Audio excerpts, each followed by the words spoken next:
Hello. Welcome to your Soulful Animal Communication Training here in Animal Communication Circle. I don't think I was live. Welcome to your Soulful Animal Communication Training here in the Animal Communication Circle. This is my community here on Facebook for anyone and everyone who loves animals, wants to communicate more clearly and fully with animals, and also wants to be an animal communicator. Perhaps you're already an animal communicator, and I'm going to talk about that today when I teach you about how to get started being an animal communicator. How to get started communicating with animals. I get this question a lot. I actually had someone ask me this question yesterday. And there are some things to know, and then I'm going to give you some tools to start bringing into your life and practicing in your life. The first thing to know, and you might have heard this before from me or from other people, is that interspecies telepathic communication is 100% a natural, innate, born skill that every living being has. Every living being has. And you need to really start to take in what that means, right? When we think about that as a concept, and we really give ourselves permission for that to be true for you, for me, for everyone, for every human animal, we start to recognize ways that we are more like other animals on the planet, right? It's when we kind of other ourselves and say, oh, yeah, some people can do this, I can't. Or people say that they can do it and I've never been able to.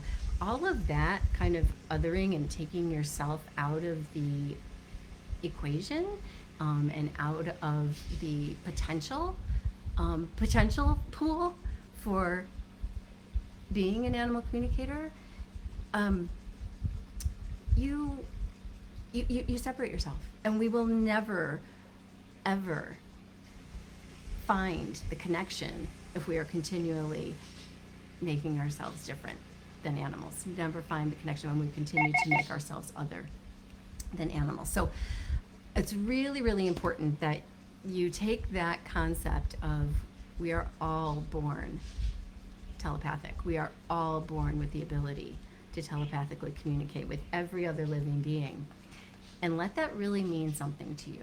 Let that kind of resonate in there. And so it's not just like this, like there are universal truths that we can know and hear about and read about and talk about. But until we start applying them to our own experiences in our own lives, to ourselves, that's when they start to have impact on us. So that's the first concept that I want to give you. And if you're on this call live with me, I would love it if you came into the comments and said hello and where you are from. And let me know if you have questions about this topic. Let me know if what I am saying resonates with you. This first point that I'm making about the understanding and the knowing that every living being is born telepathic. Sometimes those kind of lofty meaning concepts, we're like, oh yeah, that's good, that's true, but my story's a little bit different. Or, oh yeah, that's good, but I still struggle with this. And I want you to think about that knowledge, that concept as a belief, and let yourself move under it. Let yourself move within it and get curious, right? First say, you know what? Wow, what if that's true? That is true. What if that were true to me? How would I feel? If that is true for me, what would I notice? If that is true for me, what would it be like to communicate with animals? This is topic number 2. Let your imagination start to expand. Let your imagination start to explore what it could be like. What would you discover? What would you talk about? What would you expect it to feel like? How would you expect information to come? Because with that process of looking at what is possible and what you give yourself permission to believe is possible and to maybe expect, you start to uncover things, right? You start to notice where you might be limiting what an animal may be able to converse with you about. You might be limiting the ways that you may be able to feel and perceive and receive the communication from the animals, right? I'll just give you an example. Some people might answer that question, what would it be like if this is true for me? What would it be like? That they say, oh, I would just hear my dog talking to me all day. And when I went into the kitchen, he would just tell me about how he feels about what he's done all day when I get home.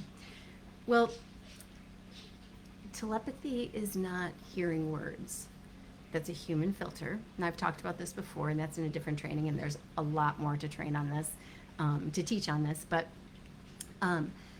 we can set ourselves up for expectation and limitation when we don't let ourselves open our imagination and explore what else. What are other ways that you could receive telepathic communication from animals? What would that feel like? What would that be like? What senses would be alive and alert? And how would you know, right?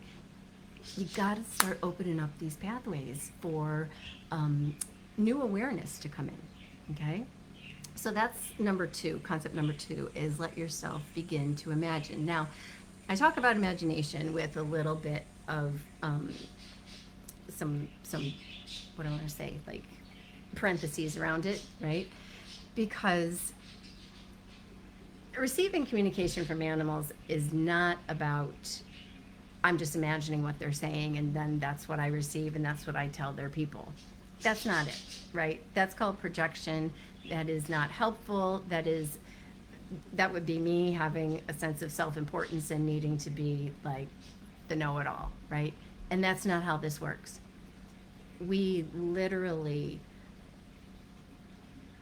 have to be open to what's possible in order to let in more of what's possible, okay? And it doesn't mean imagine something and then assign meaning to it. So those are the parentheses around imagine. But if you can't imagine something being true, you will never experience it. If you can't imagine something being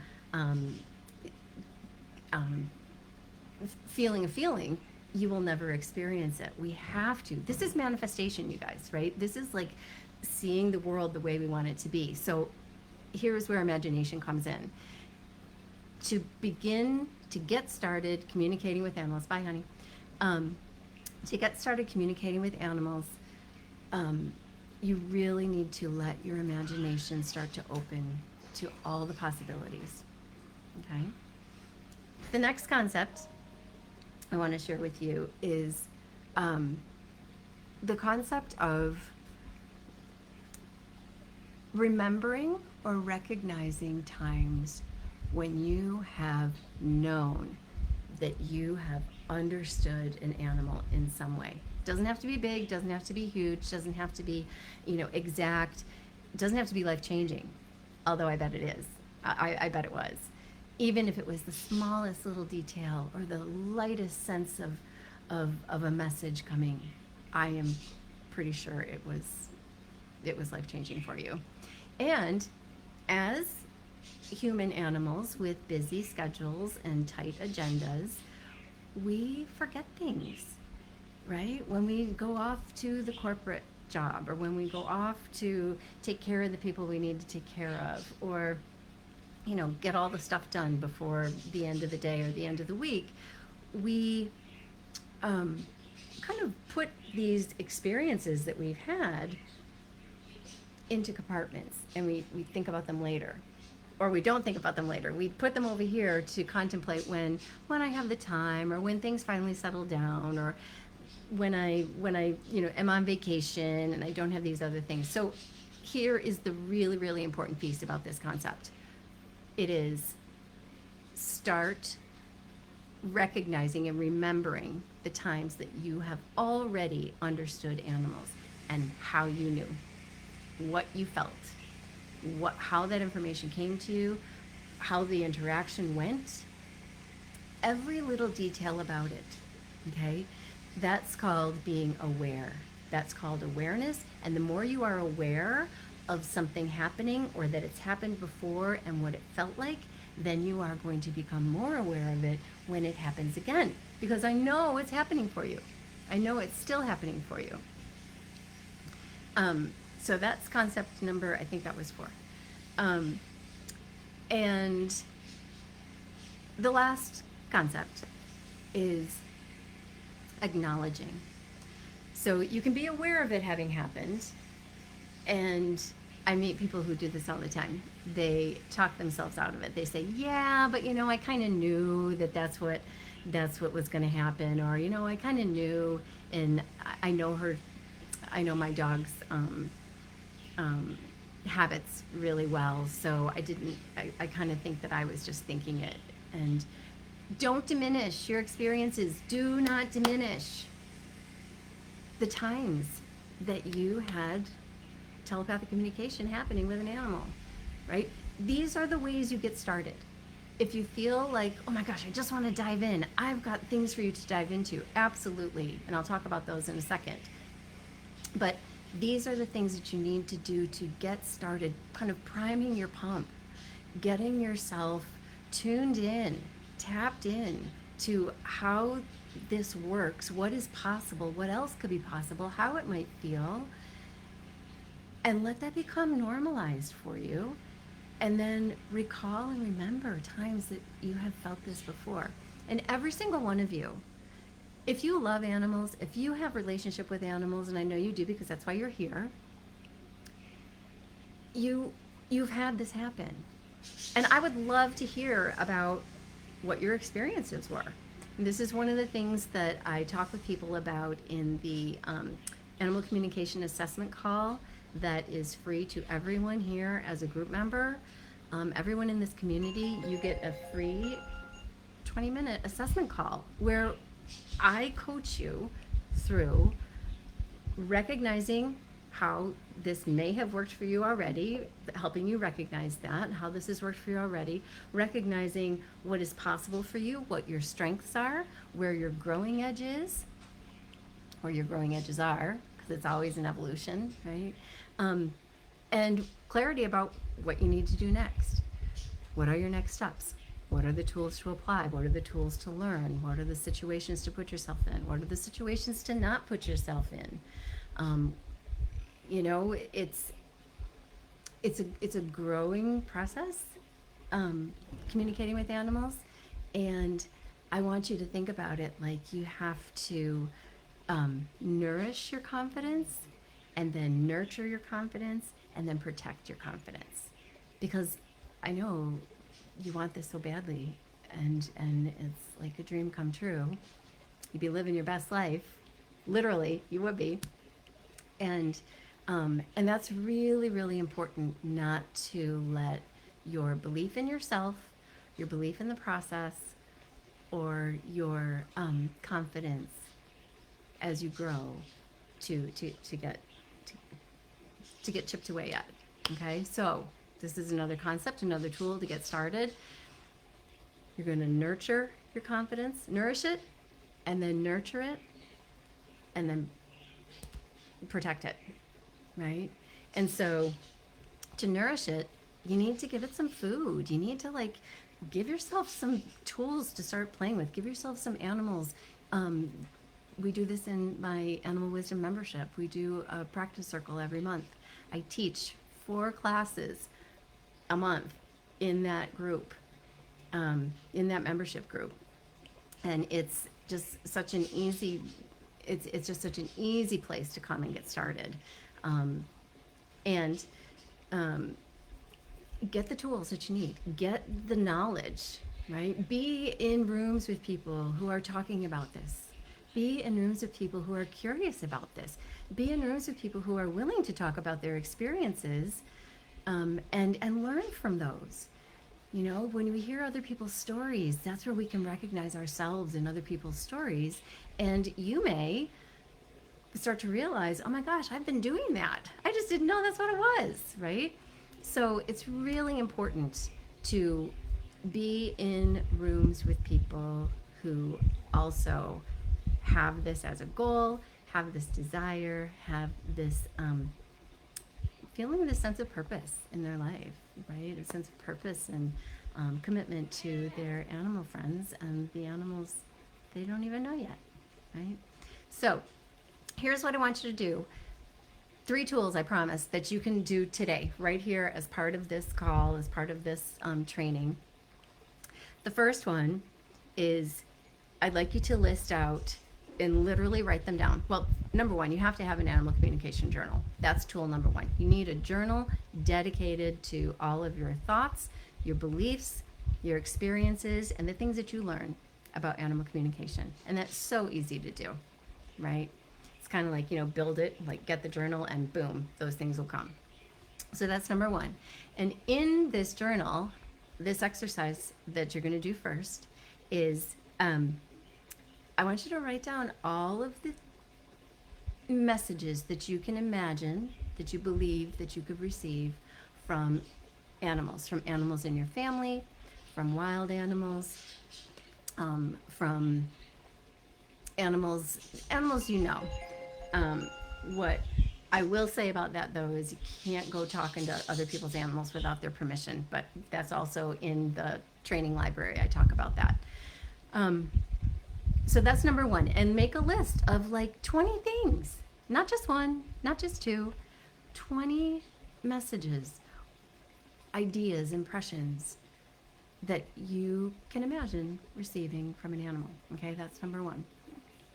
Number two is and so on the next page, do a reflection on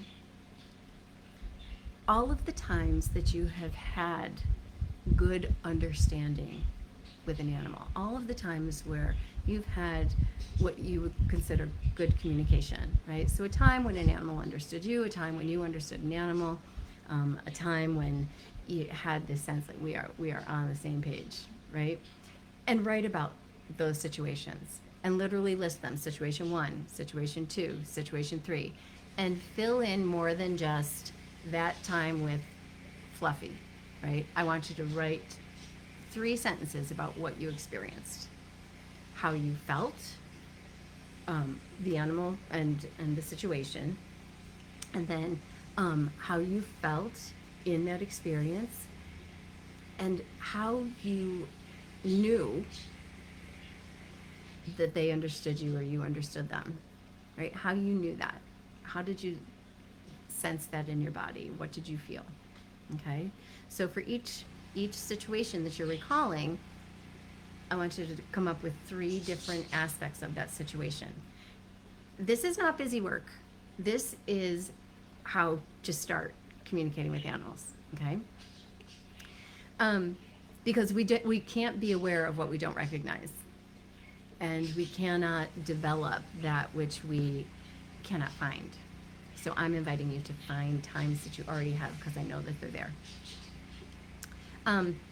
The next piece, I don't have anything written down. I'm just teaching here off my, what am I trying to say? Yeah. The next piece of this tool that I want you to take is, I promised you 3 things. So we're doing, I'm sorry. We're doing the journal, that's one. Doing the things that you believe are possible to receive, messages you believe are possible to receive, and then times when you have already experienced good understanding, good communication, receiving message from an animal. And the third tool that I want you to take with you today, I can't believe it, I forgot the third tool, is, oh, here it is. I'd like you to come up with one belief that you feel is holding you back. One belief that you feel is keeping you from communicating more with animals. And write that belief in there, right? And that's under beliefs not to keep. That's page 3. Beliefs not to keep. Okay? And under that, this goes back to the first thing that I was saying, right? Might be telepathic communication is natural for all living beings except for me, right? Or except it's hard for me. Another belief, and this is a belief, not just, well, beliefs are mindsets, but it doesn't have to be true, is that I can't quiet my mind enough to receive communication from animals. That's just a belief. I know I could teach you to quiet your mind. I am 100% certain of that. I can teach you to quiet your mind. You don't have to quiet your mind for 30 minutes straight, but I can give you the tools, you can apply them, and I can coach you to quiet your mind long enough to develop some momentum, develop some familiarity with what that's like, and learn to like that feeling, learn to find that feeling normal, and then take it with you into longer time periods where you will have back and forth communication with animals. I am 100% certain that I can teach you that. And that's it. So those are your 3 tools in the foundation tool of a journal, right? But those are your 3 exercises to do today. And I would love it, love it, love it if you'd share them with me. These are things that we talk about in the Animal Communication, the Animal Wisdom membership. These are the things that we share about. These are the things that people bring as like new growth, right? And we have opportunities to practice and to be in connection and communication with animals and experience what it's like, right? This is also what is in my courses, right? My foundation courses, level 1 and level 2 animal communication. We do this in immersions, in live, I call them retreats. I'm teaching retreat style right now. So do this for yourself. Really, really do this for yourself. What we focus on, we receive more of, we experience more of. Give yourself permission to really know that you've already started. You've already started communicating with animals. And if you want further steps, if you want an assessment, a one-on-one assessment with me about what's working for you, what your strengths are, what your growing edge is, and where to take that next, like what to practice, what to work on next, schedule a 20-minute animal communication assessment call with me. It's free and it's fun, and you'll learn about you, you'll learn about animal communication, and you will be on your way to communicating with animals and really being an animal communicator.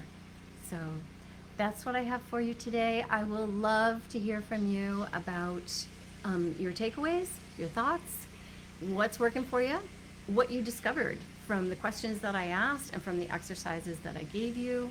And yeah, I'm so excited for you. So excited for you. And yeah, so I'm giving you all my love. Mwah. Thanks so much.